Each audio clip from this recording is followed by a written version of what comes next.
జై శ్రీరామ్. అందరికీ నమస్కారం. భగవద్గీత 6వ అధ్యాయము ధ్యాన యోగము 5వ అనువాదము. ఎప్పుడు యోగారుడు అవుతాడో అప్పుడు అతడు అనార్థ సమూహమైన సంసారం నుండి తనను తాను ఉద్ధరించుకుంటాడు. కనుక మనిషి తనను తాను ఉద్ధరించుకోవలెను. తనను తాను క్రిందికి తోసుకోరాదు. తనకు తానే బంధువు, తనకు తానే శత్రువు. సంసార సాగరంలో మునిగినవాడు తనకు తానే పైకి రావాలి.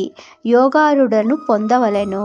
తన్ను తాను కిందకి తొయ్యరాదు. ఎందుకంటే తనకు తానే బంధువు. సంసారం నుండి విడిపించగల బంధువు వేరొకడు లేడు. ప్రేమాది బంధాలకు ఆశ్రయులైన బంధువులు కూడా మోక్ష విషయంలో ప్రతికూలురు. కనుక తనకు తానే బంధువు అనడం సరిగానే ఉంది. అట్లాగే తనకు తానే శత్రువు అనడం కూడా సరైనదే.